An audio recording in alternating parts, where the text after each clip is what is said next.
Hi. Why, hello, and welcome to issue 623 of Geek in the City Radio. I am your long missing co-host, Aaron Duran. I'm your still here other host, Binarita. And I am your other host, Cable Hashtani. How's everybody doing? I'm excited. Me too. I even did my makeup in honor of tonight's guest. Nice. I tried to comb my hair and then I put headphones on and my hair went, fuck you. I came home from work. It's not too late to put on a bold Kelly lip, Cable. I encourage you. To put on a what? A bold lip like Kelly Sue does.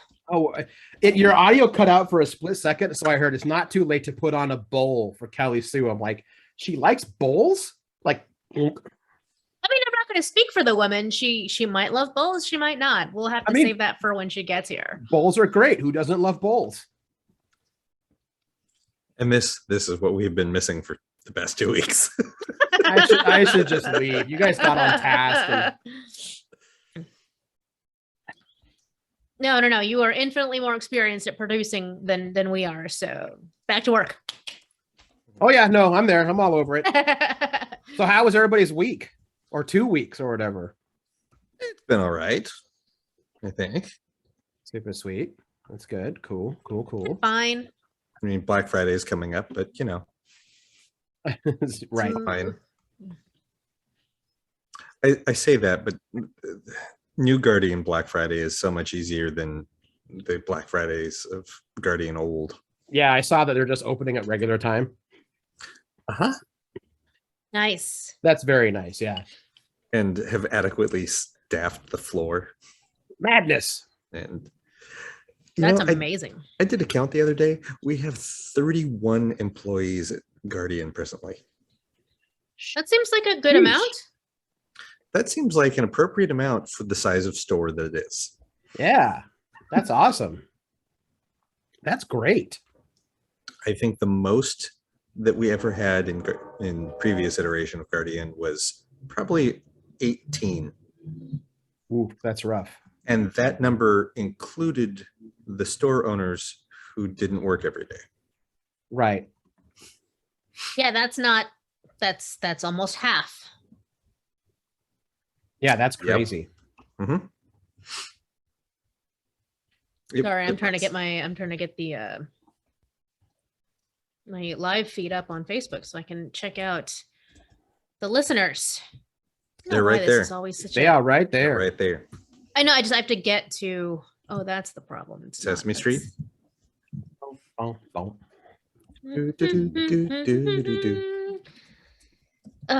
I know how to get there. That's not true. If I knew that, I would go there and not come back to this place. This place is terrible. I think the real question is, Aaron, how have you been? We haven't seen you in a couple weeks. Is there any news? There might be a little bit of news. So Denise and Cable have known about this for basically 3 years now and have been very good at keeping quiet. But yeah, last Thursday, so less than a week ago, Oni Press officially announced Season of the Brujas coming out March of next year. Written by me. Yay!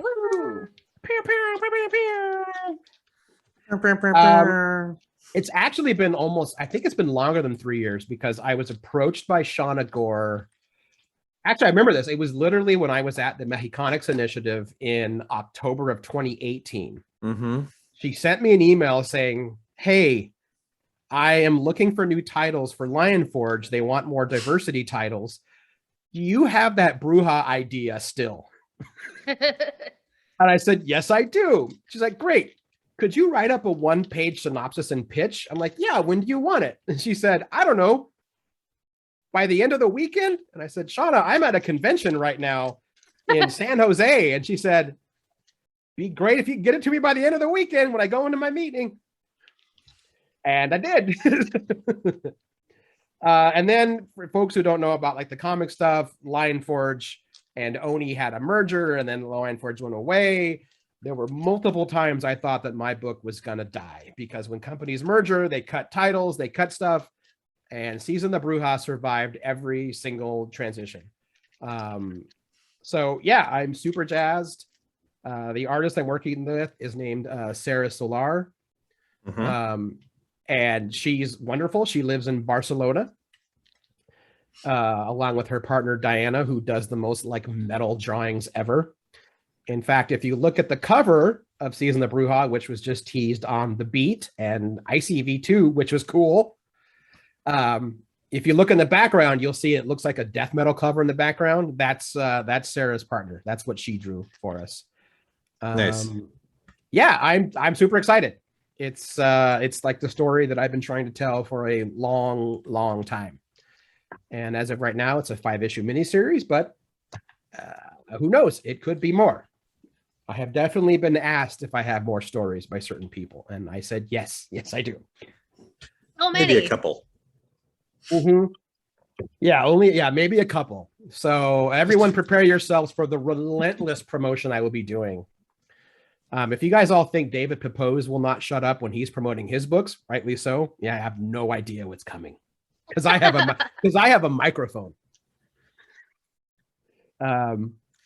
And you have co-hosts who have been telling you for years, promote yourself. Yes. Also relentlessly. Yes. That will, definitely be happening. Actually, I'm going to throw something in right now because I promised. It won't let me. Screw you, Facebook. I was going to put a picture on the chat, but I can't. So I'll put it up later. I promised for the show I would release a little teaser image that Sarah drew for us, but it's not letting me. So if you listen to the podcast, go to my Facebook page now and my Twitter account now. No. Open a separate browser though. Stay here with us on this part of Facebook. Yeah. That's it. So yeah. Browser, as though people are at their computers right now. That's true. Yeah. So yeah, I'm super jazzed. I'm really excited. The art Sarah's been doing is amazing. Again, Cable and Denise have seen some of the art. They were one of the trusted few that got to see art early. And yeah, Sarah's work is amazing. Yeah, we didn't leak it to 4chan or anything. No, nothing. Did you Steve Lieber me? No, I'm just kidding. You know I didn't do that because I don't know where 4chan is, and I like it that way. No, you're better for it. Norm, don't tell her. Dark parts. Also, Norm says that the royal we, our listeners, are ready for the flood of Duran. So Woo! that is the green light, as though you were waiting for one. As if I was waiting for one. Yeah. I'm super pumped. It's delving into themes that I myself have been like dealing with. Sounds really heavy, but I guess that's like themes that I've been researching, like personal history and all that stuff. I got to weave all that in to the story. Sarah's thrown things at me like in the best way possible. In fact, one thing I'll say is in the book, you're going to meet these two little monsters. They're basically familiars, which were not at all in the original script. Sarah just drew a shot of Althalia and her abuela Isadora hanging out in the kitchen, and she just threw them in there. And she said, I hope you don't mind. I just wanted to draw these little guys because I think they're cute. And I've researched Mexican myth about, the little Alhambra stuff. And, would it be fun? I'm like, yeah, it'd be great. And then I sat on it and was like, wait a minute, I could totally work them even more into the story. So they have a much bigger part than they ever were. They were just going to be little background characters that are just kind of there. And now they have a much bigger role, which as we get closer to March, I will explain, more and more and all that good stuff. So for folks who are curious, it does take place in Portland, a fictional version of Portland. I can say that's not at all related to what I have done in the past, other than it involves a young Mexican-American woman. Like that's kind of it. Like that's the only kind of thing. Totally new story. So yeah, I'm super excited. I don't know how much else I can keep like yammering on without, because I can't give anything away. All I can say is that it's out or it's coming out. Mm-hmm. Right. Remind me, when is the release date again? March 16th, 2022. So then on what day are you allowed to actually talk about like plot and stuff? Well, I mean, I'm not sure. I don't want to give too much away. I'll probably start teasing some ideas when we get closer. I think it's going to be in the December's preview. Okay. I don't have the order number yet. Otherwise, I would be putting on every single thing I post. But there's no order number yet. And when it does, though, I will be all over for sure. Pushing that. I just want to make everyone aware, in case you want to fold it to your release date, that also happens to be National Panda Day. Okay. I don't know. There's adorable information, but I'm like having a hard time connecting the two. Yeah, I don't think there's a way to do that. Yeah, no pandas in this book. That we know of. Are there any luchadors that have taken on the colors and the persona or fursona, as you would have it, of the panda? No, but I can say there are luchadors in the background of the scene. Nice. I was like, aren't pandas like the unofficial mascot of the Latina people? They're not. They're super not. No. Yeah, No. totally. Everywhere you go, you see pandas. Wrong minority. Oh, I wasn't even trying to go there, but here we are. Norm, Viva la Panda. But I bet you there's a connect. I bet you Panda Express has that as a commercial in Mexico. Anyway, I'll bet they do. Yeah. Well, if not, they should. Yeah, give me that money too. I can say there is a frog with wings and a cat with wings in the book. They do show up. Are they Alhambras? Yeah. Okay. And if you're a fan of cat art and stuff, Sarah took every chance she got. So I will throw this in. The cat's name is Loquita, so she's the crazy one. And the frog is named Gordo, because if there's one thing Mexicans love to do is use terms of endearment that are actually insulting words. But every chance Sarah got, she drew cat butts whenever she had the chance. There are so many cat butts in this book. Yeah, that I don't know how to feel about that. now I'm giving like a bad.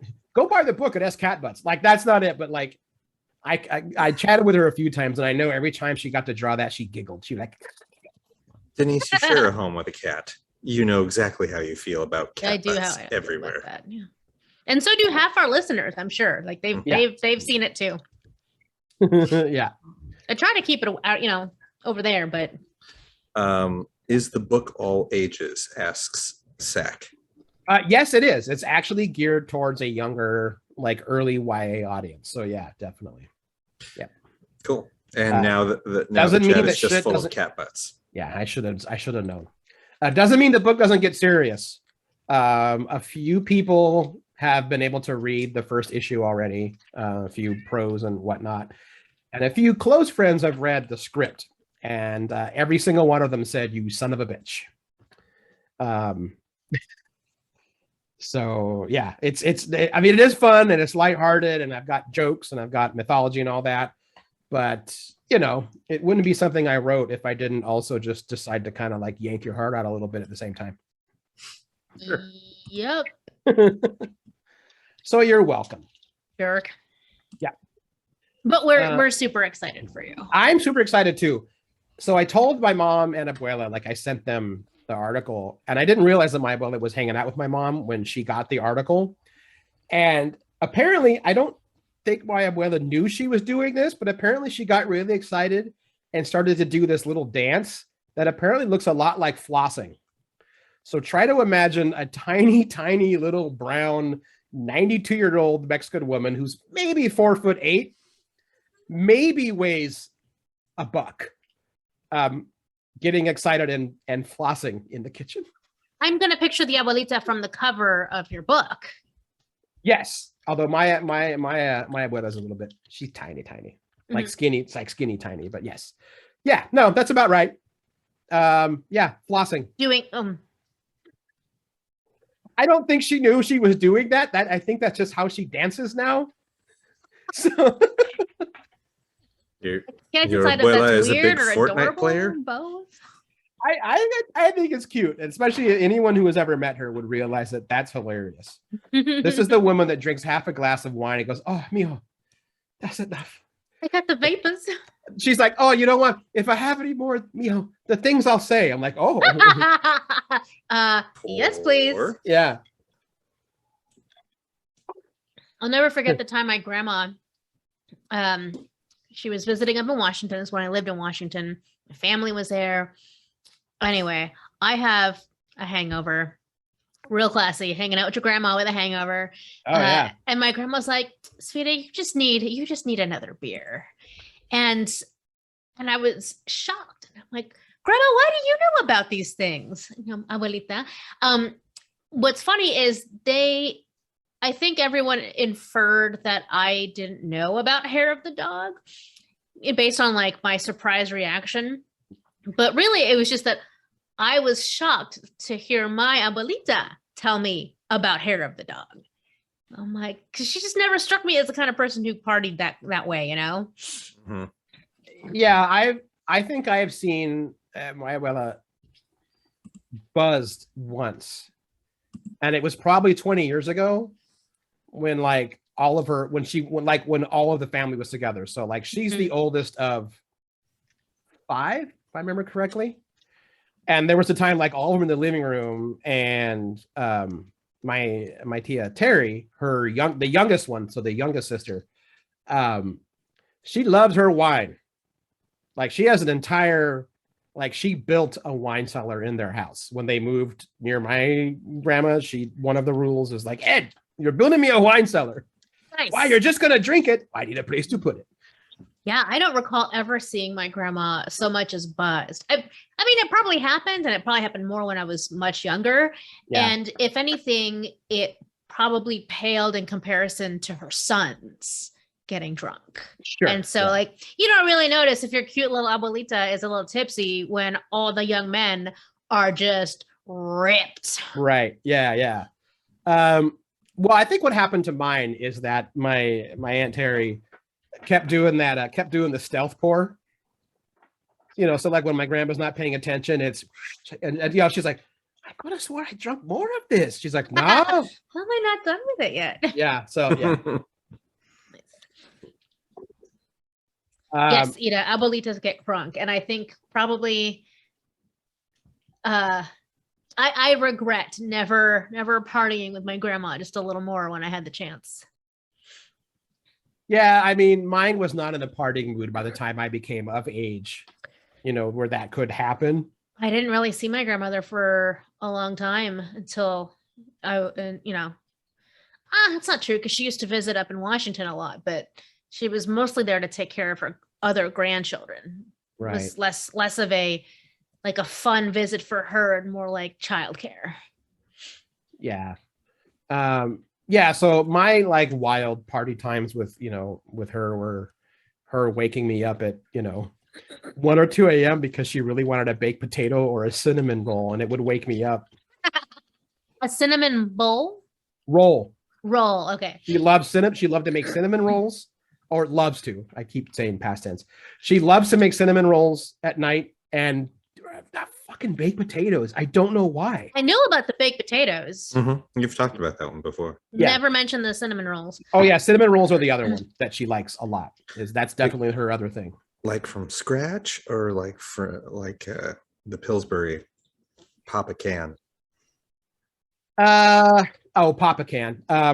One thing I will say is that my abuela is a really good cook. She hates it. She likes to make tortillas so she can have them with butter and salt. That's the only reason why she likes them. Fresh and maybe the occasional quesadilla. I know. She's a good cook. She hates it. She loathes cooking. And there are probably reasons for that I'm not going to go into on the show. Right. Yeah. I think I know what those reasons are. Yeah. But she definitely has cooking skills, but she doesn't really like to. All right, who's got the best monster truck rally announcer voice? I don't know. I don't think it's me. I mean, you should try it. I've never heard your monster truck voice. Okay. That's a long one too. All right. I'll be your backup radio guy because all these commercials always have like Air horn. Don't forget to be ready for air horns. Right. I'm just saying, like every radio monster truck commercial has the white guy version of the Amen Man. So. Okay, so you do that guy. Cable is air horns. I guess I'm the announcer. Do you like your comics diverse? Diverse. Do you like them with dancing grandmas? Grandma. Cat butts. Well, we have the comic for you. La Bruja from Aaron Duran. We will sell you the whole seat, but you'll only need the edge. Thanks, Norm. Kids under 12 get in free at the St. Helens Coliseum. Woo! Brought to you by Weimart and Les Schwab. Don't forget, it's free meat month at Les Schwab. I don't know what that means. And you didn't grow up on the sticks around Les Schwab. I did not. No. Cable, do you remember free meat month? Yes, I do. It's free meat month. It's saluting our ranchers at Les Schwab. Get a whole chub of American ground beef. That's right. It all depends on what you were getting. If you're just getting your tires rotated, you got like a summer sausage. But if you're getting shock struts and the whole thing, you go home with like a couple chub of beef. A whole chub of beef. Les Schwab salutes your ranchers. Free beef. So I just had to buy a whole set of tires from Les Schwab. What would I have gotten for that? A whole set of brand new tires? All 4 new tires. You probably would have stocked gotten my life. T-bone. A T-bone? A couple T-bones, yeah. That would have been a nice salve on having to blow that kind of money when I'm unemployed. A T-bone. No, I would have preferred a ribeye, but I'll take a T-bone. Yeah, I mean, this is all what happened when Les Schwab died. All this shit went away. You know, and now they're owned by like some California, investment capitalist company, so they're boned. Anyway, sorry, didn't mean to derail on free beef, but that's one of the weird. It's quite all right. It's definitely a small, like if you grew up in a small town with Les Schwab, that's the only place you went. Yep. They are so ingrained. I am 45 years old. Whenever I have a problem with my tires or someone says I have a problem with tire, I'm like, you should go to Les Schwab. They do take care of you. They are good. Yeah, there's a reason they have the reputation that they have. It's true. This episode of Geek Radio brought to you by Les Schwab and free beef.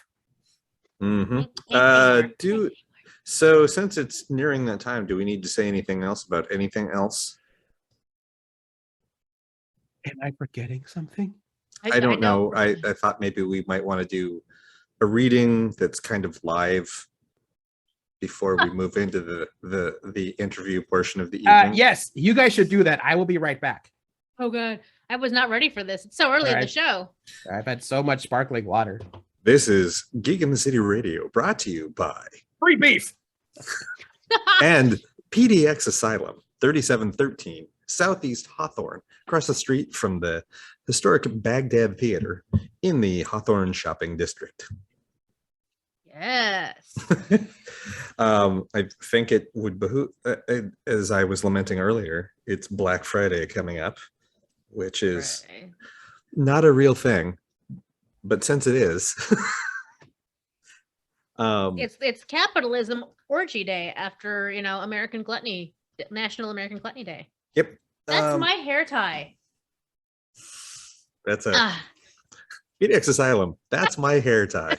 No, you know what they have that they just shared this week, and I'm like super in love with it. I wish I didn't already have like a perfectly good coffee table. Like I wish I had a cheap piece of junk I could replace. Right? I really wish I was in a position to replace my coffee table right now because this thing is beautiful. It's a sexy piece of furniture. Absolutely, just like the most classic modern vintage design. It's got the little wooden legs, not quite hairpin, but they're skinny little legs with the little brass feet on them. It's got a drawer. It's got a pass through. Yes, I love a pass through. All those things. Yeah. The front of the drawer has that like woven wicker design that always makes me think of my abuelita's furniture.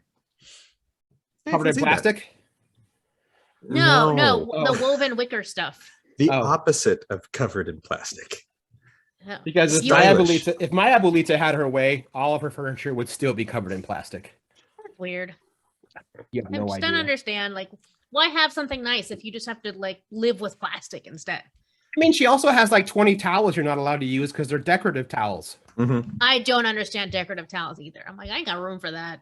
She has decorative pillows that, sorry. Oh, you're doing a commercial. Never mind. But basically, what we're are saying doing. is go to PDX Asylum for your all of your gifting needs for Black Friday. Check them out. Facebook.com/PDX Asylum. They also have these great little vintage planters. Oh, do they? Yes. Well, everyone needs planters because everyone bought all of the goddamn houseplants in the world. It's true. During the first year of the pandemic. Yes. Oh god, it Some of them kills are me even to just still say alive. it that way.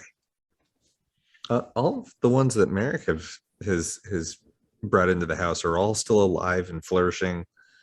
All of the plants I got from Merrick are alive, but not all of the plants I bought are still alive.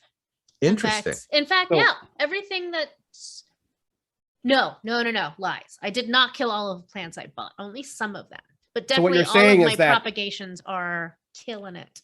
Only get your plants from Merrick and only get your fine decor from PDX Asylum. Exactly. There you go. 100%. Again, 3713 Southeast Hawthorne Boulevard, across the street from the Baghdad Theater in the historic Hawthorne Shopping District. You can follow them online, facebook.com/PDX Asylum. I'm like, I don't know what this is, but okay. This is just going to be the episode of air horns. I guess so. See, now that's out of the way. Not out of the way. Edelin said plastic is in case the Pope visits. My family is weird. Sometime around like 1985, they almost all left the church and became non-denomination Christians. What happened in 1985? That's Would he roughly when I claim remember to? almost none of the Durans going to Catholic Mass anymore, except for like when they were, I don't know. Who was the Pope? It was still John Paul. Duh. Like when that happens in Protestant Yeah. churches, it's usually someone is shipping the reverend or the reverend is shipping someone else. Oh, So I'm interested in what happens in Catholicism when everyone just up and leaves the church. Well, yeah, there's technically- something comparable to that, but I don't want to talk about that. yeah. I don't think that was it. I mean, technically, once a Catholic, always a Catholic, unless you're excommunicated or you renounce the church, and none of them did that. You can't make me. You can't make me always be a Catholic. Honestly, were you baptized Catholic? Yes. Oh, well, unless you formally renounce it, you are Catholic according to the rules of Catholic. Sorry, I stole that from Eddie Izzard. No, Until I you refuse. die, and the The Mormons rebaptize you Yeah, in death as a Mormon. That's why I'm gonna be buried alive. Just like when you know that like we're down to minutes, just bury me alive. That way they don't get to me because they don't come for you until you're dead, right? The Mormons, they wait till you're dead. right. But in their belief system, baptized posthumously or whatever you how to say that word counts. Posthumously. Posthumously. Not if you can't get to my body. They don't do. They just go to a gravesite. Yeah. Yeah. Fine. It's Fine. Armed guards then. Armed guards. At all times. I don't know. This has gone totally off the rails. This There's- is not That's where I actually- wanted to be. That's actually metal as fuck. I kind of like that idea. I mean, nope. I'm not going to go there. I'm not going to go there. I've taken this down a really weird Yes. road, and Weird I'm road sorry. is fine. We can Go turn back around. Yeah. Or Let us- we can prepare Let for us the next part not of the show. let us not offend the followers of John Smith, Joseph Smith. Oh, let's Do you think we have any? look who's just arrived. Perfect timing before we offended an entire religious subculture of the country. Oops. And she's like, and I'm signing out. Save us from ourselves, Kelly Sue. That's a big What up, ask. friends? Hello. Hello. How are you? We are Uh, fantastic. How are you? I am all right. I am trying to make a loaf of bread for Thanksgiving, and I have dough all over my fingers. So that's awesome. for That's always things fun. to have all over your hands at the end of Seems the day. about right. Yeah, Yeah. it's all right. What else is new? Your book. I like how we got all What is quiet. it? We're like, I don't know. It's the pandemic. We're all inside still. Or working retail. Right. Oh, before we jump in, Kelly Sue, I always get to say this to Matt, but I've never got to say this to you. Henry Leo is delightful. Aw, thank you. You're welcome. Too. They've been a bright spot, like in my entire time at Guardian Games. Like, Aw. so the pandemic, losing, being able to see them regularly because of the pandemic was a big loss. So Yeah. Yeah. He was actually voicing his what's the word I want here? Melancholy at not being able to go to the Wednesday night gaming thing anymore. And so he's joined a online D&D group with his school now, and they play over Zoom. And I think he's had 2 sessions with it. Cool. Is he a player or is he a DM? Oh no, he's playing. Okay. Because he has mad skills as a DM as well. Oh yeah? Oh, Yeah. I didn't know that. Yep. Good to know. Yep. He's a delight. He just is. By the way, I think in the last few minutes we've covered almost everything like pandemic era hobbies. We got the plants, we got the bread, and we got D&D. Mm-hmm.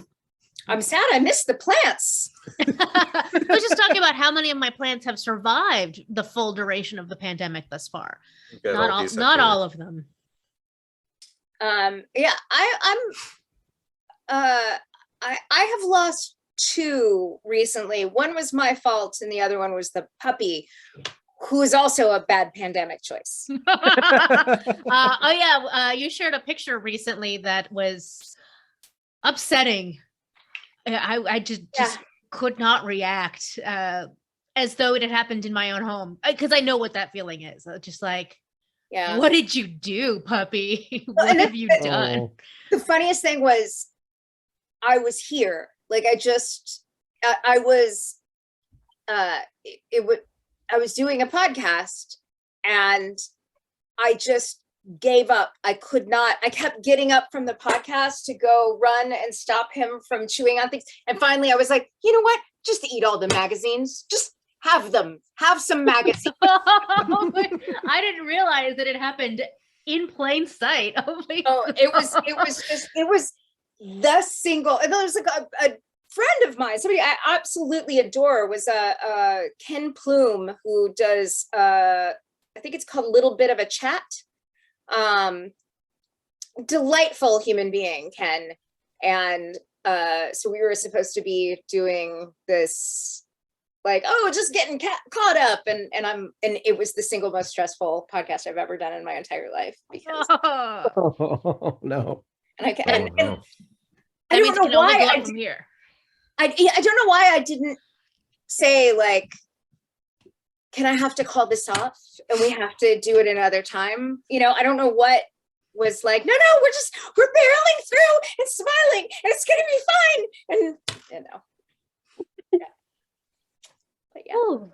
Oof. Yes. That's the whole journey. He's just shy of a year old now, and just shy of 100 pounds. And that's we've had puppies before, and puppies are a lot of work under the best of circumstances. But there was an order of magnitude with an oversized puppy that had not entered into my calculus. It's a lot. That's a whole thing. I had a Mastiff mix once that was energetic. Yeah. Those are 2 words you don't want together. No. The dog weighed more than me. I was like 20 something, so I must have been like 115 pounds. The dog was bigger than me. It was Wow. sweet boy though. We loved him. Yes. If we can survive Padfoot getting to 2 years old, he's going to be amazing. But, I've got like 50-50. We'll see. But then you look in those puppy eyes and you're like, you can do whatever you want. I can't say no. No, I kind of can though. Oh, that's good. I can't. I'm horrible at it. Well, he also, we have been bonding lately, but for a little while I was just really mad at him because we have 2 other dogs, and sort of quote unquote my dog is one of the other dogs, and so I felt like it was like you're getting between me and my dog. Oh, jealousy. Yes, totally. Who is this? Oh, this is Claymore. Hi, who Claymore. loves the camera sometimes. There she goes. Excellent. She's only been up here like 3 times already. Yay. She's the unofficial 4th host. Oh, nice. That's true. Yeah, she does make many appearances for sure. Yeah. So should we talk about Historia? Yes, please. Yes, please. Okay, here's a dumb question. Did I send it to you? Yes. Turner got yes. it to us like 2 weeks ago. So we've Yeah, all we've gotten all a read chance it. to read it, and we are all full of questions. All right. Let's start with a quick elevator pitch for any of the listeners who maybe haven't heard of this book or aren't super clear what its content is. Okay.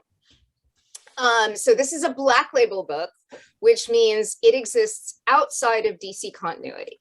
So it also means that it's a prestige format. So it's oversized, both in its page count and in its actual dimensions. And the book is a history of the Amazons from the perspective of the Amazons.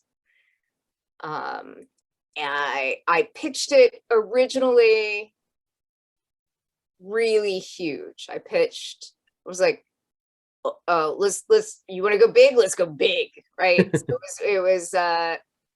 it was pitched to be a kind of quasi-Homerian epic with a woman at the center, because I was just interested in the fact that I'd never read anything like that. And I wanted it to go from the moment that the goddesses conceive of the idea of the Amazons to the moment when Steve Trevor lands on the beach, which is when the Wonder Woman story traditionally begins. And that we would do it in 9 64-page issues that would be 3 story arcs. So we got greenlit for the first 3. So the first 3 are in production, and I think depending on how those do and how busy everybody is, we'll see about whether or not we get to do the other 6. But if we only ever do these 3, I will be very proud of this work and very pleased. It's a whole story all by itself, so it's all good. Yeah, I mean, oh, go ahead, Denise. That's a great that's a good way to sort of like pitch it, describe it as a whole concept. I can't imagine it being only 3 installments as it is now, based on like how meaty yet like what a short span of time is covered in just this first issue. Yeah.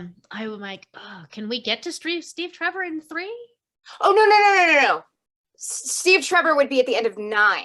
Yeah. Okay, so if you only do 3, then you're not truncating it. You're just only telling X amount of the story. Right. So if we only do 3, we're simply doing the first arc of the 3 arc series. Gotcha. Yeah.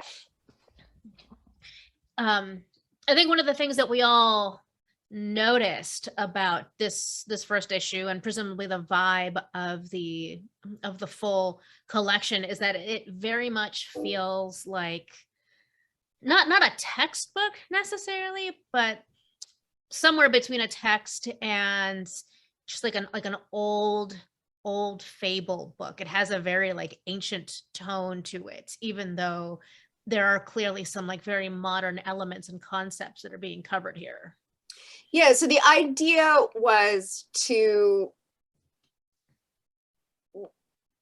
we're kind of pretending that we're writing this, like I said, it's the history of the Amazons from the perspective of the Amazons. So our reader is a young Amazon who's being educated on the history of her people. And so for one thing, it centers and assumes a female readership, and just like everyone is welcome to read this book and we hope you enjoy it. But it assumes that it is talking to a young Amazon. So that's super intentional. And in fact, the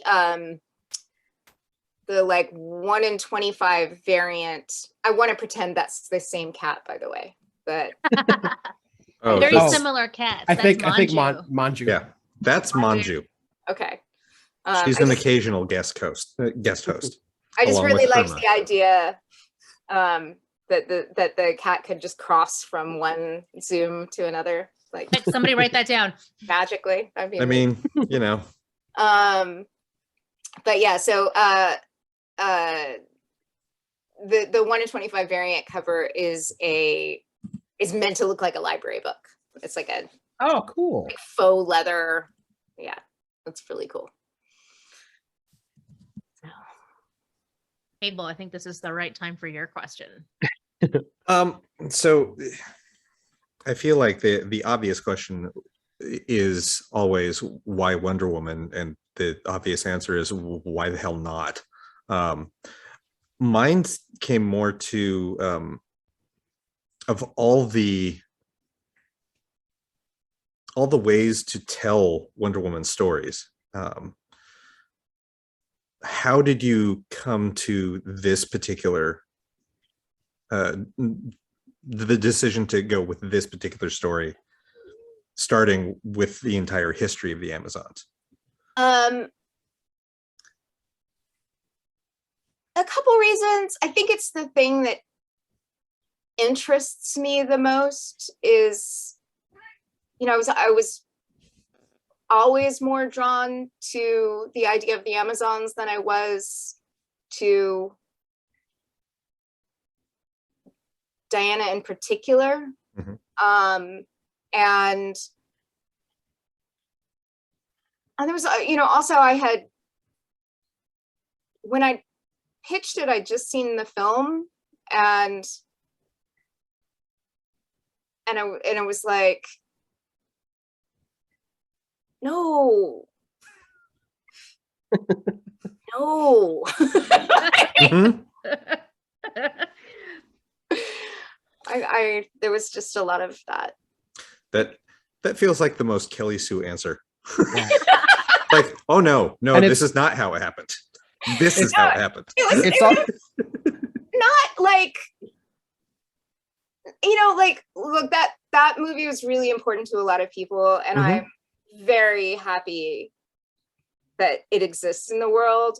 But I felt like this is not my interest is over here. Why are we like, I want to stay here. I want to know, you know, and so it was like, well, you know, write the book you want to read, right? Mm-hmm. So I that's what I've done, is gotten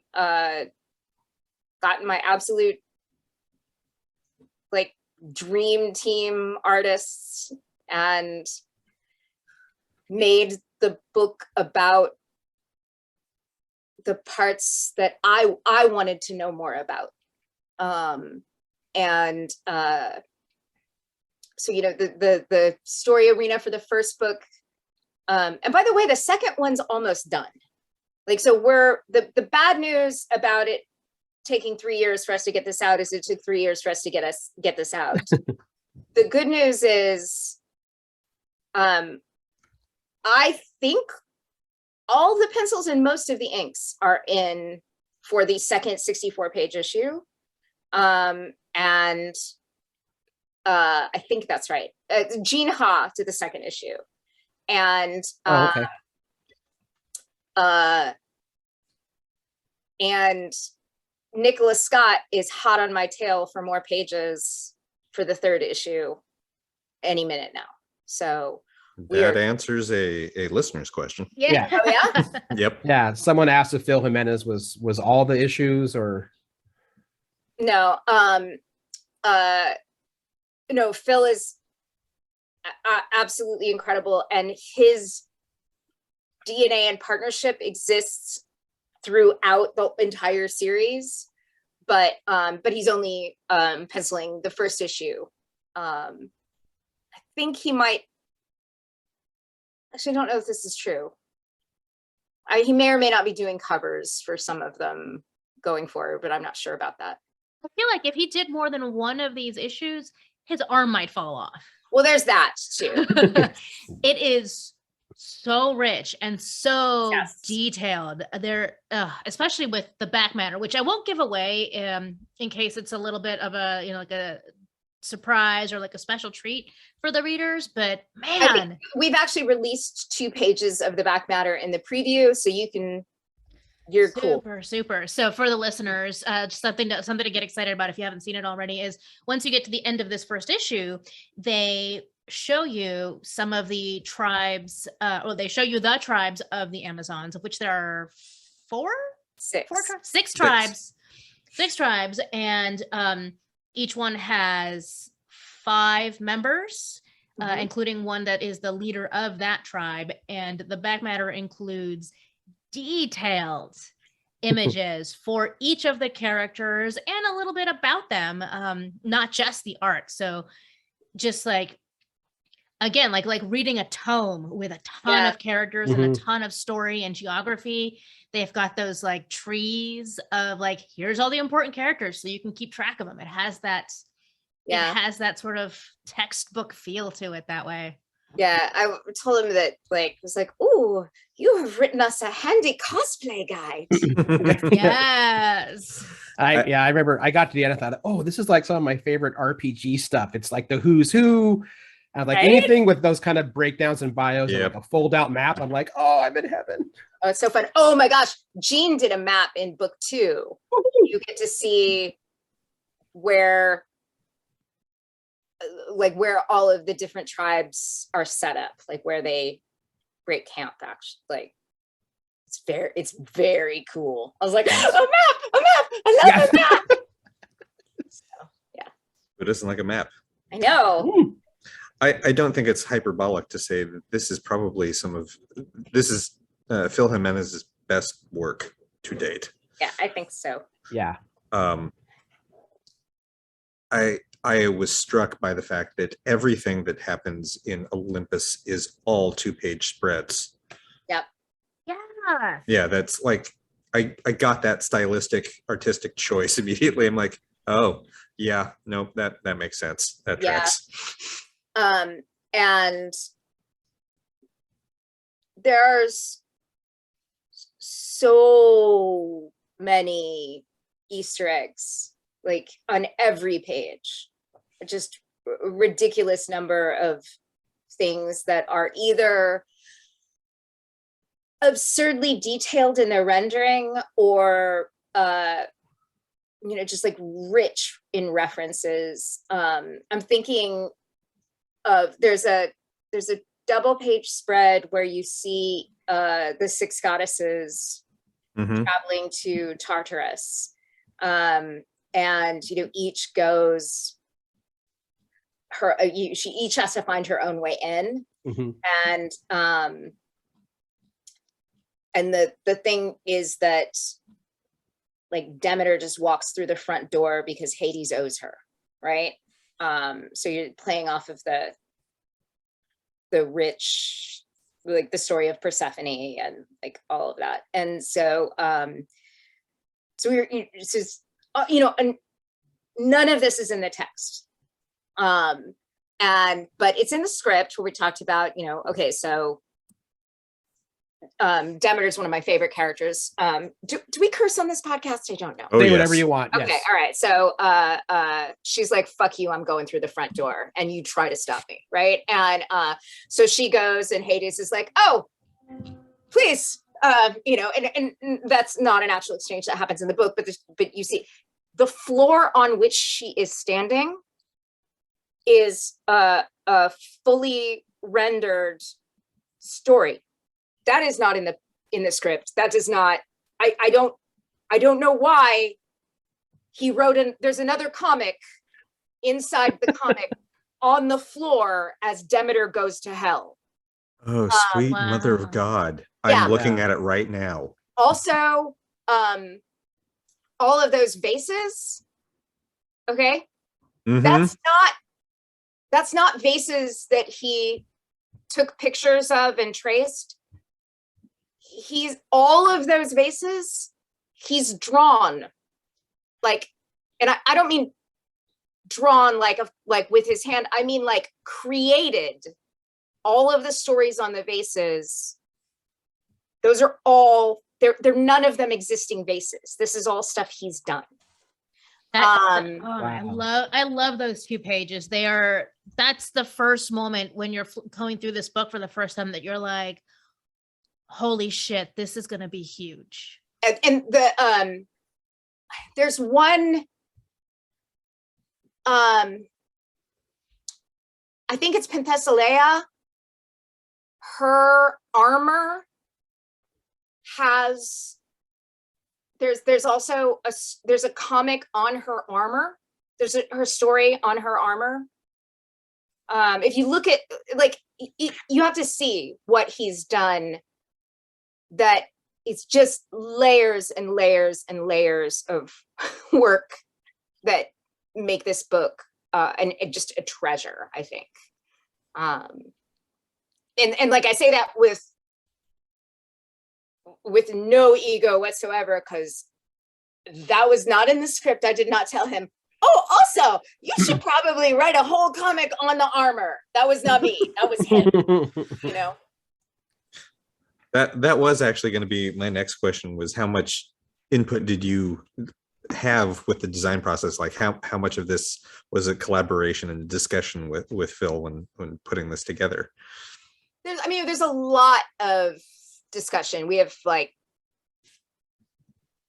threads and threads and threads of email chains and Slack chains and text chains, but I can't take credit for the design.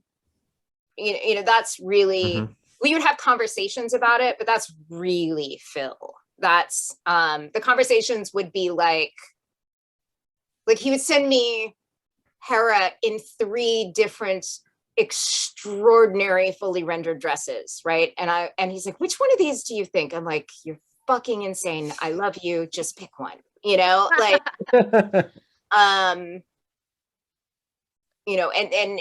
if you want me to pick one, I like this one. Here's why.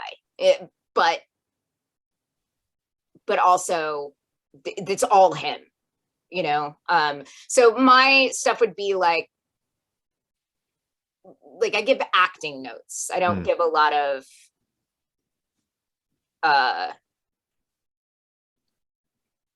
it's a feel of it more than it is a please draw this. Does that make sense?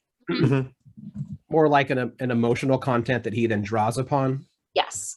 And like, we talked about everything being very fashion-y. Like we wanted, and particularly for Hera, we want Hera to have, like, I think every time you see Hera, she's in a different gown, and we wanted everything with Hera to be like super elevated and very like the fashion version of, but then there's stuff like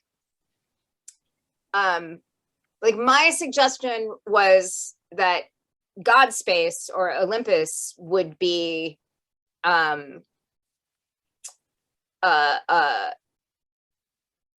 like a flat two-dimensional pattern, not that. You know, so it's not at all like, that's just Phil. That's all Phil. Wow. When you say two-dimensional pattern, do you mean that like you were envisioning the scenes that happen in God space to look like the urns and the vases? No, I thought that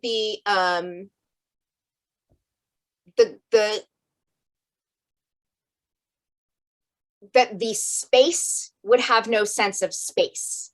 Like, I didn't want it to look like a place, so that it would be like a pattern. Like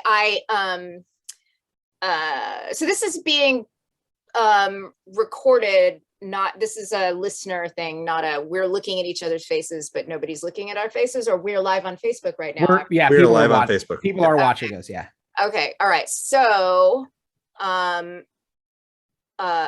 so can I share things? How could that? Yeah. Let me set that up really quick. No Okay. problem.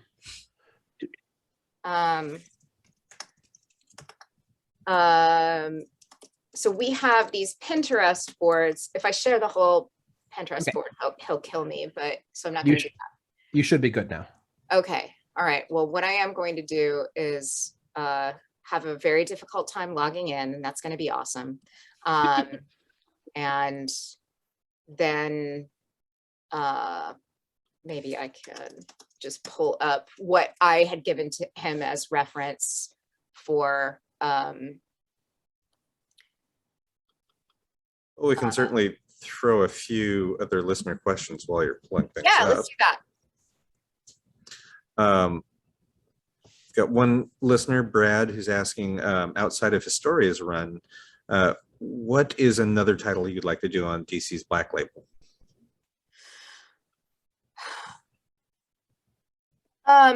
That's a tough one for me to answer because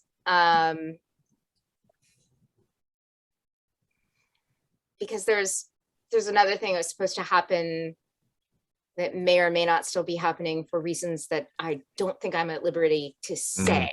So it's one of those like stupid, like, I'm not sure. I'm not sure how much I'm allowed to talk about there. If it's not happening, I could tell you about it and tell you why it's not happening. But I don't know that it's the reason isn't terribly mysterious. But if it is happening, then I'm certainly not allowed to talk about it yet. We're all pretty familiar with Comics Limbo. Yeah. We talk about Comics Limbo a lot around here. We opened the show talking about Aaron's Comic Limbo. Aw. Yeah. Which just finally ended. Finally ended last week. What's going on? I am finally getting to publish Season of the Bruja from Oni. Comes out next March. I've seen like there's one particular image I've seen of that like several times. That's beautiful. Thank you. That's all Sarah Solar, the artist that I work with. She lives in Barcelona and she's fucking phenomenal. Fantastic. Congratulations, buddy. Thanks. I'll send you a copy if you want to read it. Yeah, I'd love that. Thank you. Okay, cool. Thanks. Okay, so I may not be able to do this because I can't seem to get signed in. So that's neat. I signed in and like none of my boards were there, but then it was like, well, wait, what just happened? I'm like, oh, you're signed in as that's not your account. So I must now have just created a second account. So this is great. This is awesome. I'm really happy about everything. Pinterest has betrayed me many times with that very same issue. Yeah, I don't want two accounts. No. This is why, like an old lady, I keep like my Pinterest, like it has like an automatic button on my computer, so I know how to get there. I think Pinterest is just weird, hence the magic button. Yeah, I don't understand why it. Oh, and now two-factor authentication. Good, that's great. This seems like a really, really good time to ask one of our other listener questions, which is, what is your favorite Amazonian profanity? Amazonian profanity, but like Great Hera or whatever. That must be what they mean, right? Yeah, I'm guessing yeah. so. Really, I don't think that's really profane. I think it's like an exclamation. Mhm. Yes. Suffering Sappho, I think. Where have I heard that one? Yes, there you go. Oh my gosh, I got signed in. Woo! Woo. Let's see what happens now. See if that works. Come on. All right, do we have another question while I'm looking? Mm-hmm. What else we got? We've got what didn't make it into the book that you really hope you can do in the next chapter. I guess in the next, the second trilogy. That you're willing to share, I guess, also. Sure. Yeah.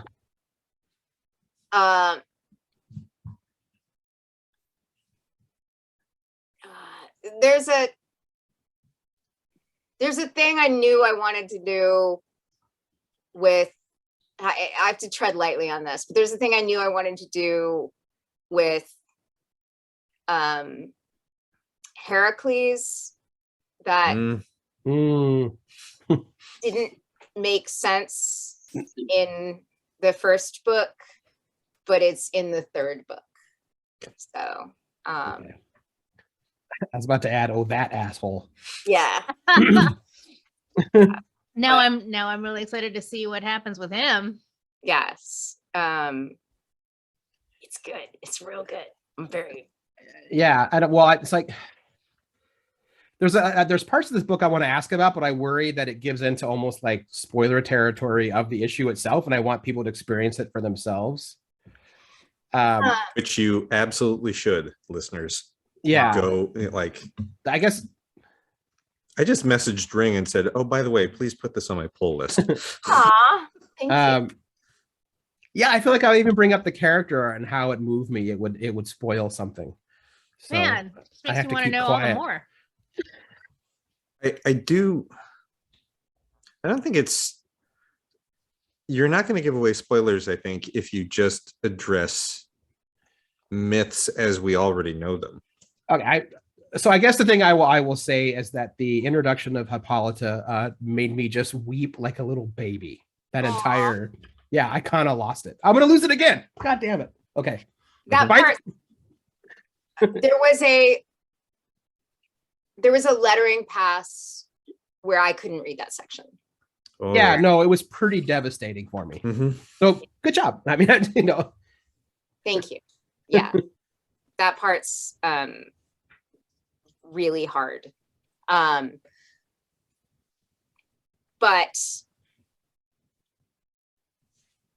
trust me. Oh, yeah, I do. You know. Okay. Yeah. I'm not a sadist, and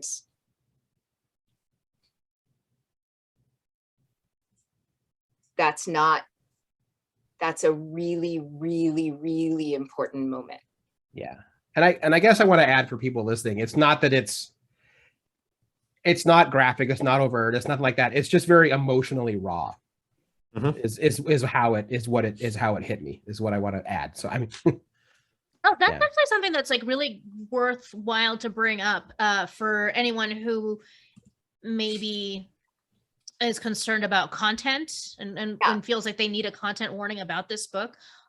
I would not say that you need a content warning. There is, at least not for the first issue. You can correct me if that changes down the road, but while it is, in my mind, a book that is there to address to put it generally and not too graphically, like the hardship of women. Mm-hmm. And yet so far, nothing in the book that has been happened or portrayed is particularly distressing or harmful. Everything's done in a very tactful way. And so here's an agreement that we made. Okay,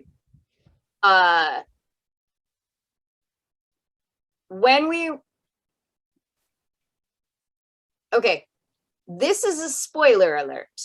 So if you really don't want to know anything about the book before you read it, you should go to the bathroom. But I'm going to talk a little bit about some specifics here. So we have a scene that we call the Indictment Scene, where Hera goes to the gods and says, the treatment of women is not something that we can stand for anymore. This has to change. And she makes her case. And the way she makes her case is by presenting this history of offenses against women. And we had this challenge because on the one hand, we're talking about specifics, and we want to talk about specifics, and we wanted to talk about all the different kinds of offenses, from the most blatant and obvious to like crimes of omission, right? Like exclusion, leaving women out of making decisions about their own governance. Some of the more insidious stuff. Yes. And so we have to talk about these things specifically. And this is a visual medium, so we need to talk about these things in pictures. But it was really important to us that this violence not be either salacious. I didn't want to be no beautiful violence, nor traumatizing. If we are in fact centering the female reader, then we want to be cognizant of that and not show her traumatic images, right? So what we did was we took advantage of the comics form and abstracted all of those moments. So every time there's an act of violence against a woman in any way, that violence, that woman becomes a red silhouette. So in removing her from the picture and such that she becomes this red silhouette, that act is not, it's not beautiful. You are immediately distanced from it. You immediately have kind of the protection of abstraction.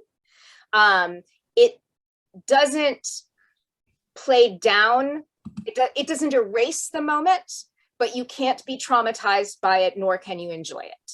You're simply made aware of it, okay? However, when the Amazons commit acts of violence against their oppressors, there's no such abstraction. That violence is fantasy violence of the kind of fantasy violence that's been available to men for ages, right? Like the like I'll get back at them kind of violence. So you'll notice throughout the book that there's a very different tact taken when it's punching up versus punching down. Okay, you can come back from the bathroom now. I will, I guess my comment to that, without giving away spoilers, is knowing what I know about Hera in her depiction in this book, as a person that likes to be 3 steps ahead of everything and is with a partner who is always 10 steps ahead of me, I really appreciate who Hera is in this book. Oh, right on. And am paying attention to the fact that she already knows. Yeah.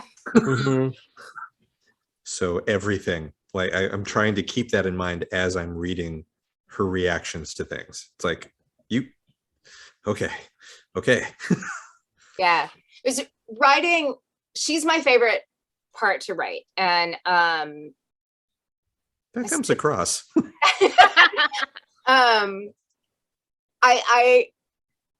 I've gotten in the third book, I get to write her and Demeter, which is just completely wonderful. And in the first book, she has several scenes with Athena, and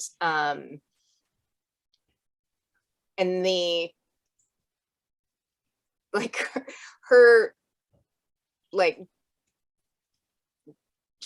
her dismissal of Athena is very funny to me for some reason. Like there's an exchange where she says something like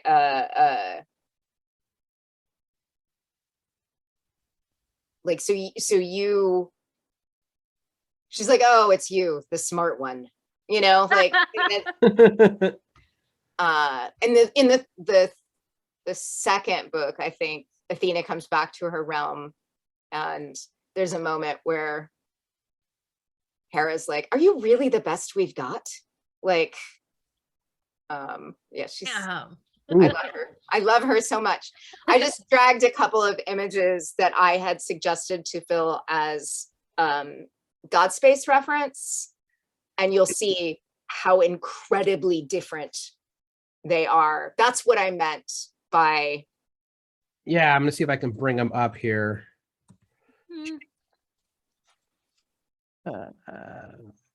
Oh, now my computer's being weird. Oh no. I can see if I can do it. That's gonna take additional time. Sorry. Oh, that's okay. Technology is. Yeah. Okay. Oh yeah, now mine doesn't want to. Thanks a lot, computer. All right, here, give me sharing rights. Everyone should have it unless it messed up on me. Okay. Yeah. I think it's letting me do it. So here's the first image. Okay. There you go. Perfect. And then let me see if I can do the second one. Oh, maybe it won't because I'm in sharing mode already, so I can't find. I should have downloaded them both at the same time. But so that's the idea, though, right? Yeah. Mhm. First, so just this simple, like something that didn't look like a physical space. Mhm. Mhm. And instead, Phil did. He took the spirit of that and did the kind of played off of. There you go. There's another one. Off of George Perez's Escher influenced Mount Olympus, Mhm. and he did create a place that doesn't feel like it is a space that can exist, but he did it in a way that was far more rendered. Yeah. It's gorgeous what he produced to sort of give you that sort of, that this is not the mortal world vibe. Yeah. And like everyone's shapes and sizes are like, Zeus is like King Kong compared to all of the other gods. Mhm. There's just no one's size makes sense in a proportional way. Mhm. Which I just super love. I love that about comics, that we can do things like that. And it works somehow better than something more naturalistic. Yeah. I like. I'm going back to the page when when Athena visits Hera again, and like the scenery in the background just hits me as like a primordial state of constant flux. Nothing is ever done. Yeah, and there's like he put this glitch effect in Hera's realm, so it wiggles your eyes a little bit. Yeah, which made me think when you shared those images before, and my brain immediately went to like almost like early broken code, for lack of a better term, of of a creation that is not quite ready, or we aren't able to comprehend what is being done. Yeah, there's this like very strange, like it almost makes your eyes wiggle. Mm-hmm. Well, and then the 2-page spread right after that is Hera talking about like, look, you're smart and you can evaluate what has been and what is and imagine what will be or might be, but I see everything, and that imagery is it's so hard. I mean, like it's not that something that can't be done, but it is really hard to sort of visually convey the idea of I see everything. I'm not just speculating on the future. I see it as clearly as what happened, an eon ago. Right. And that really comes through in a very, arguably, I mean, it's a 2-page spread, but it's a lot in a very compact and finite area. Yeah, it's just a tremendous illustration. And, what we were talking about there is that, like, one of the goals of this book is a reclamation of Hera, because it just annoys me, frankly, that that the goddess of women is always portrayed as this like hag, fun wrecker, terrible person, right? And so but she's the goddess of all women, like, no. And so there was this sense of like, okay, we want to reclaim her without rewriting her. So we want to recontextualize her, if that makes sense. So the idea was, and this is not us, this is like, Hera is supposedly has like the gift of that kind of sight, whether that like can see all possibilities at once, right? And I was like, well, wouldn't that make you grumpy too? Like, it feels more like a burden than a gift. It's like, I know how this ends and I hate it. Yep. It's one thing to say time is a flat circle. It's another thing to actually embody it. Right. Mm-hmm. Yes. What happens when you have to stand on that circle, right? Like, yeah. Speaking of that sort of like, not like rewriting, but reclaiming or recontextualizing, one of the things that we were sort of going over before we, went live for tonight's show was, again, some of the armor and how complex and detailed it is. And one of the things that had caught my attention was in the tribe of Athena, Helene has armor that it does include a chimera eating a horse, and that's like a little FU to Neptune. And like I'm not great with Greek history, so I got a little extra context for that. But we also drew attention to the fact that same character has Medusa's head at the front of her breastplate. And I think Aaron, was it you were saying like they don't like those two characters historically don't have a good history together? And I can't remember the details, but I mean, in the myth, they're understandably not buddies, at least as I've read the myth before. Yeah, but she it's not a celebration of Medusa. It's that like Athena, look this up before I say the wrong thing, but I believe while I'm looking this up, just to confirm here, is there another question we should do? Let's take a look at the listeners chat. I want to add, I wasn't saying something like, why would they do this? I was legitimately curious about those images combining together. Yeah. Right. And well, my understanding is that Medusa is a very maligned character, but like maybe that's just because men wrote that story. Well, but there is, I mean, Athena has Medusa's head on her shield, like, but I don't remember if this is there's like if you look up a picture of Athena, you'll see her shield has Medusa on it. But So it's not a question of, is it out of triumph over Medusa, or is it reclaiming the iconography of Medusa as being a champion thereof? Yeah. Now, predictably, I fucking love Medusa. Shocking no one. I really hope one day she gets like her own series that is way more honest with the character than how she's presented in every mythological story. I have a problem that I will now never be able to write Medusa because Greg Rucka pitched me a Medusa story that was the absolute best Medusa story I've ever fucking heard. Yeah, he's told me the story too. With this one, yeah. So I'm gonna. Yeah, that sounds like I'm gonna hit him up tonight. I'm like, I need to hear about this Medusa story. Somebody got to Circe first, so he can't do that. There you go.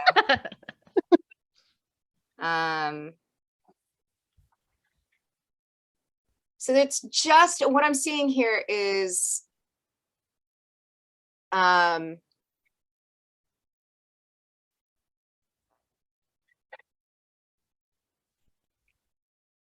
that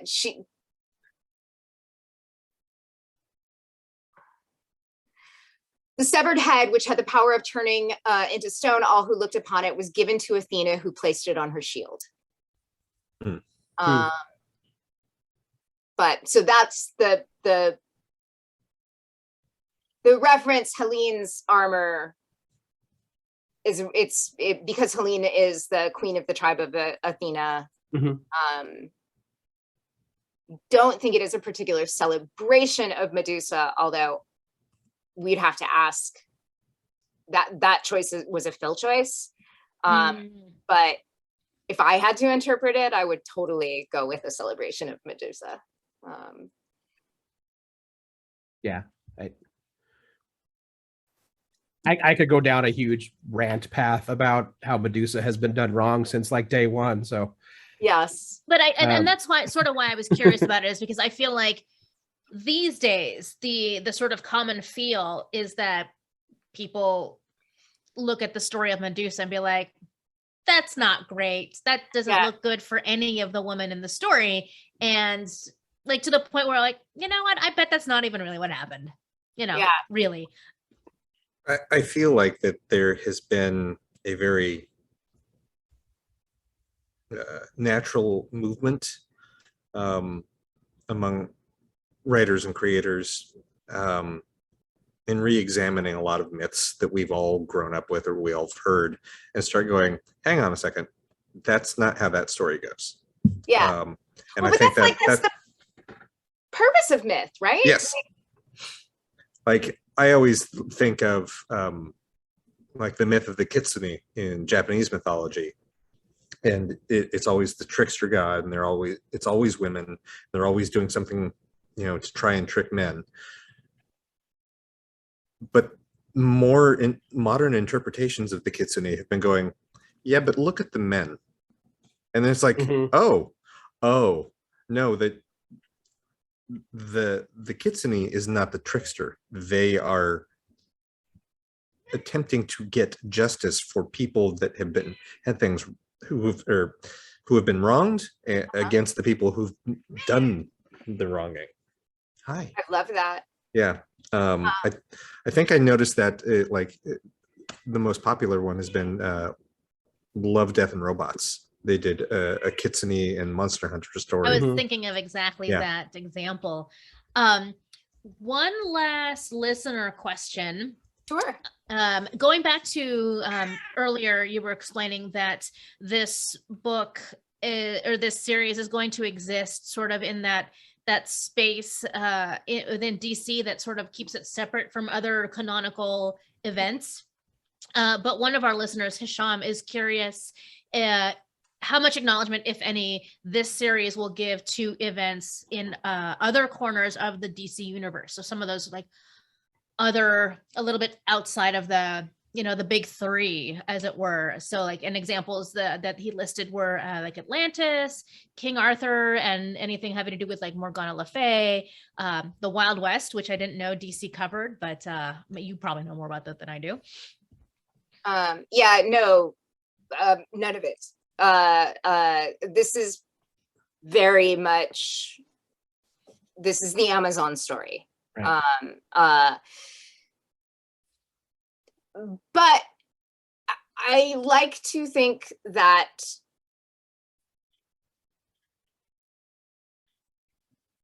how do I articulate this? So the very first page, there's no images on the first page. The first page is words only, right? And so that is, the idea is our opening contract is tabula rasa. So what the narrator says on the first page is essentially, you think you know the history of the Amazons. But history is written by the victors, and in the war between the Amazons and the gods of men, the Amazons lost. So there is probably no objective version. Neither this one nor that, but this one is ours. And so what it does is it doesn't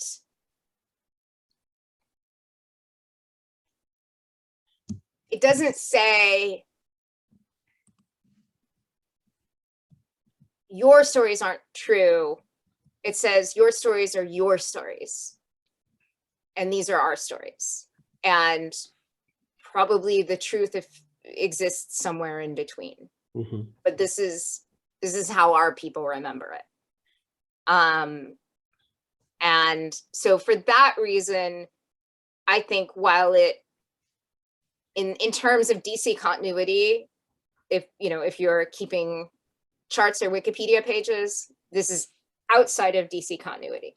But I think there's no reason it has to be thought of in that way. You can simply think of it as a subjective history by the Amazons. Yeah, and well, and like you said at the very beginning when you popped on, if you go to do all 9, the 9th story you said ends with Steve Trevor landing on Themyscira. So, I mean, so I feel like by default it really isn't going to touch on other quote DC history or whatnot. So. Right. I think it doesn't need to. I mean, yeah, I think it's really interesting that the inciting incident for the story of like the biggest feminist icon of the 20th century is a man.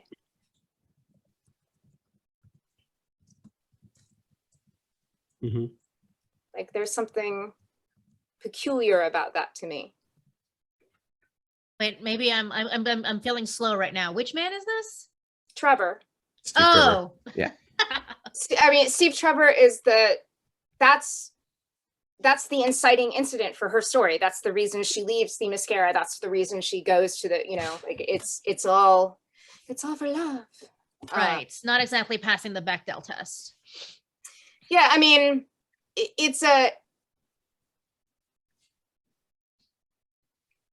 I got part ways with Marston real hard. And like, I'm comfortable with it. And I'm comfortable with like, you don't have to, like, if, but I that's the thing for me. Well, I think that like anyone who is a well-read fan of like Wonder Woman for any amount of time is familiar with like what a convoluted history she's had, and her feminism has had some like major like downswings, as well as some like really good upswings. That's to quote that this the season premiere of Discovery, like the difference between a pendulum and a wrecking ball swing is just like a really fine line.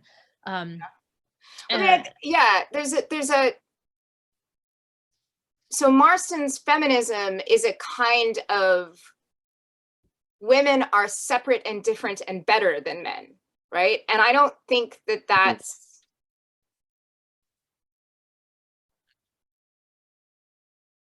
good. That leans into worship. I think it's bad. I don't like it. I would like it to stop, please. I think this idea that, I mean, a pedestal is just another kind of box, right? Like it's you know, you're that kind of othering is just as dangerous and diminishing as the kind of othering that says that women are less than men. Mm-hmm. You know, it's like a fetishization that can also still lead to dark places if someone's put a whole gender or what have you on a pedestal, and you're just constantly telling them, I've done everything for you. Everything you've done is because you're better than me. Like that leads down a dark path if you keep following it. Yeah. It's this other, I mean, it's very biologically essentialist, right? And it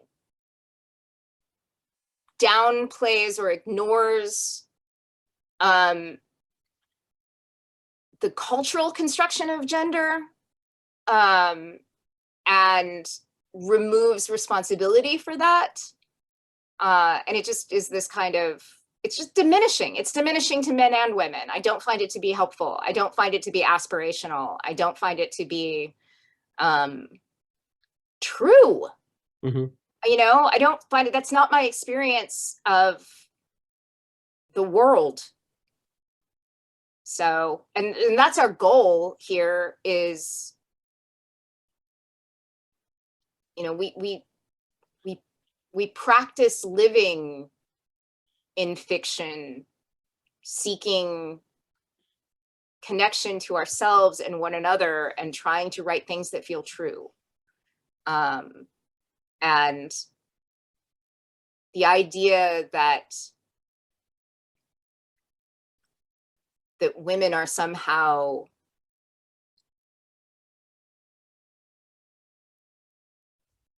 these elevated and completely separate creatures feels like some untrue bullshit to me, you know? Mm-hmm. So this very lofty quote. It's a concept that might serve some people, but not as many. It's a little bit too much for others, you know. And I don't think it serves anyone. I think it's actively harmful. What I mean is, like, some people might feel served by that. Yeah, like you may enjoy it, but right, you know, right. But some people like to be beaten. Right. You know, it doesn't. If you scale it back from, you know, like one gender is better than the other to, you know, like being a little bit more balanced, that helps more people in the long run. It's like the point is we're all human beings. You know, the point is we're not so different. The point is to not deny or try to erase or pretend to not see the differences, but to also understand that how much of that is a construction of the world that we are born into. Yeah.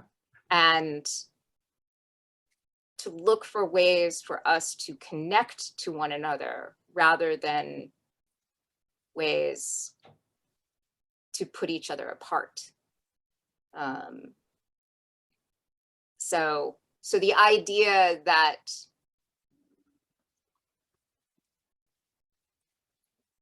you know, like his theories are bug fuck. That's a technical term. Mm-hmm. But like if you read his shit, it's very hard to parse his actual theories. They're crazy pants. But they have a lot to do with, you know, women as benign, you know, gentle leaders and And I think that it just like denies women's humanity. Like it's like this, you know, conversations I've had about like people who think that women can't like superheroes because, you know, women don't have power fantasies or whatever. Like, my dude, I am a 5 foot tall woman who's always kind of looked like a child. I could teach any man in any room about power fantasies, you know,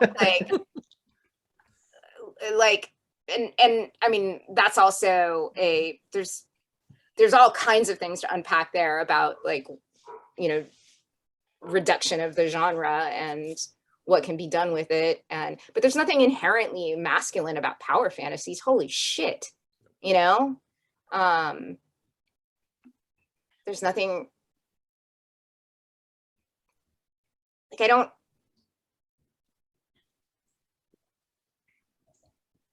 walk around like with this, you know, natural tendency to want to love my enemy any more than I walk around aware of the pendulous nature of my breasts. You know what I mean? Like, like it's not, it's like, you know, like, well, what does it feel like to be a woman? It doesn't fucking feel like anything. I don't know. You know? It's human. Human? It's human. It's human. So, anyway. And with that was fantastic. Thank you. No, that was so great. I feel like final thought. we can't top that at all. So sorry about that. So let's do like the really like kind of nuts and bolts. When does it come out? Oh, so when folks can start looking for it or ask. November 30th. There you go. And then so like in a week. One for our one for our parents in the audience. Would you say this is cool for kids? My 14-year-old read it. My 14-year-old was the first person that read it. So yeah, I mean, would you put an age cap on there? So here's my thoughts. Like, it would depend on the particular kid's appetite for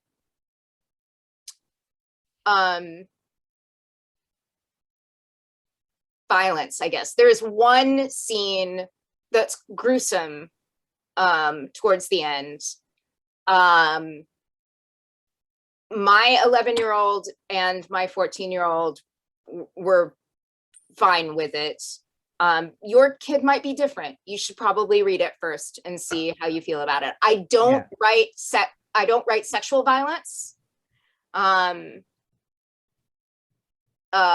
It's just a thing I don't do. I think it's ground that's well covered.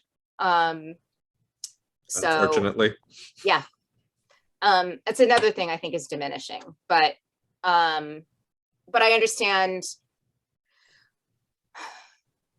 We did it once in Bitch Planet because we thought it was a really important part of a character's backstory, but we did it with a content warning and tried to handle it in a very specific and studied way. But generally speaking, it's just not a place I go. So,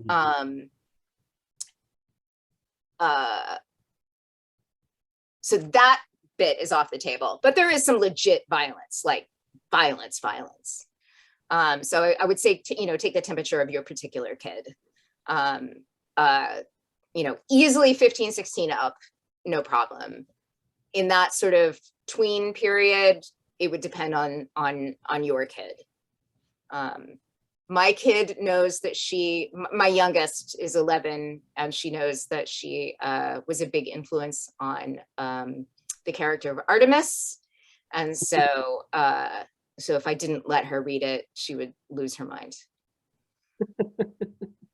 And my son, who we talked about my son, who we talked about at the beginning of the podcast, was the first reader of the book, and I did actually do revisions based on his notes. So, oh wow, that's so great. The Yeah. first Awesome. taste of being an editor. yeah. But he's a really savvy, smart kid, reads a ton of comics. And so it's like, you know, if there's anything, I had him read it and then tell me the story back. And if there was anything that he got wrong or was confused about, then I went back and clarified it. That's cool. Smart. Yeah. Yeah. Great. That's good practice too. Yeah, it was fun. It was super fun. It made him feel good too, you know? And also, before we let you go, the image of you and he as Jason Voorhees and Mother was the best. Oh my god. The best fucking costume ever. You guys turn it out every year. That was so much fun. Like, I had forgotten how tall he's getting. So at first I was like, is that Matt? No, that's Everybody not. look at that. Yeah. I had to think, I was like, no, that wouldn't be, you know, I was like, oh my God. It was the best costume ever. It was awesome. Yeah. He's yeah, it's crazy. He went from in the pandemic, I had bought him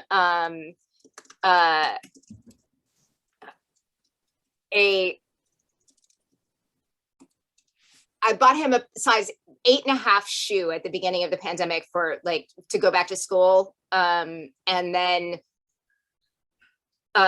we were locked in the house for a year and a half, and he didn't wear shoes for a year and a half. And then he had to put some shoes on. And he went to put the 8.5 shoe on, and that did not work. And I was like, oh, sweetheart, of course your foot has grown. And so it was like, well, I'll order you.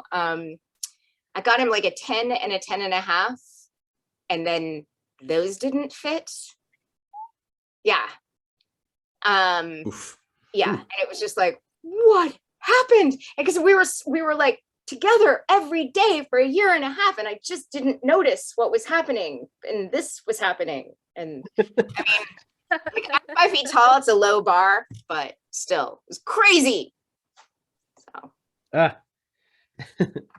Well, Kelly, thanks so much for popping on. It's been a long time, so it was great to have you back on again.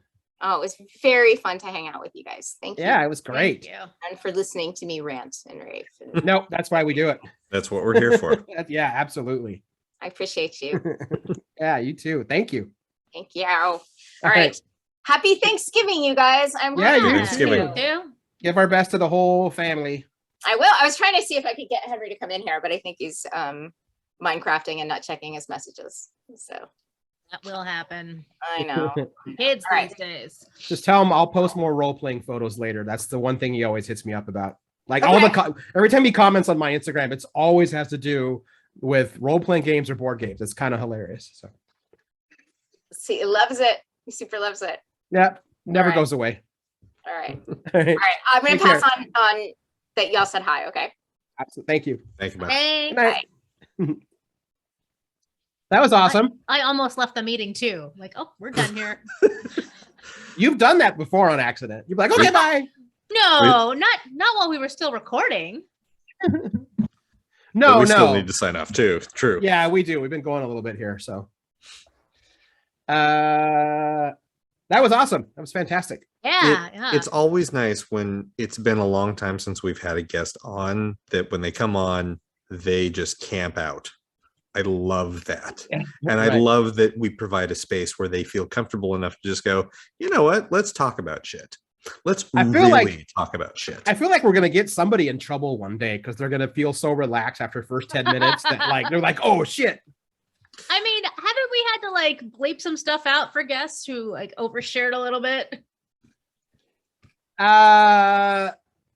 Yes, but I'm not gonna say for who because I don't want someone to go that's back all. and try to Yep. find conjecture. Right. No, that's fine. We're so warm and welcoming, guys, you know? Yeah. It's it's not just being warm and welcoming. I think it's we all have a little bit of understanding of the inside baseball, especially with comics. And Yeah. then that makes it's like, oh, I don't have to spend an extra 30 minutes explaining to you how comic books work. It's like you already know. Right. Like We can just oh, dive right into it. Yeah. Oh, we all understand comics limbo. It's fine. Mhm. Yeah. Mhm. And also, yeah, if you ever get a chance to, when the time is appropriate, ask Greg about his Medusa story. It's fucking ridiculously great. Okay. Yeah, Will do. Yeah. I think he told part of it on Culture Chat about like 9 months ago with Mimi. So I think he hinted a little bit at it there. Okay. I must have missed that one. Yeah, I think he did. I can't remember. I think it was when they were discussing Circe. They did like a little book club. Okay. And there's a really great novel that's a reinterpretation of Circe. Although apparently I've been saying it wrong. It's not Circe. It's like, it's different. Anyway. I always thought it was Circe, but clearly I don't know these things because Cable, you were right. It's Demeter, not Demeter. Because I'm just going to assume that Kelly Sue's not wrong. I'm not going to correct her. I mean, sure. On her own you book. can correct me lots because there are times that I'm wrong, but Well, she wrote a whole book on it, so She did.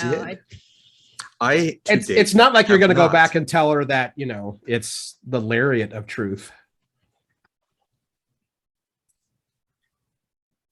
You're never living that down ever. She I was was still right. Why right. do I have? I know, but I still don't think live it's anything down. I know I'm living it but up. It's still fun. It still makes me laugh to this day. And I backed her up on that. I know.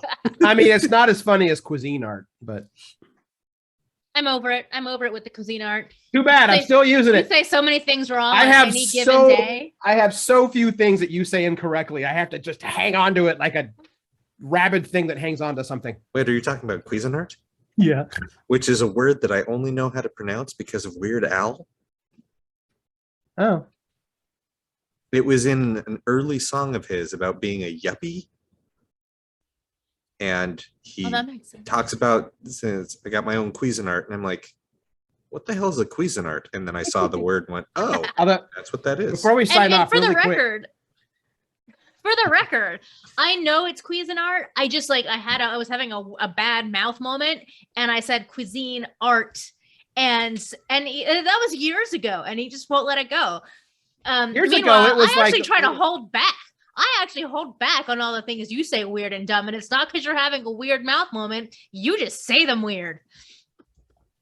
To be fair, I almost always have a weird mouth moment. Apparently, that's part of my ADHD. I started talking to a doctor. They're like, no, that's because your brain isn't firing correctly to your mouth. Which is probably why you write more. And I'm like, oh. I thought you were going to say it's because your mouth isn't moving as fast as your brain.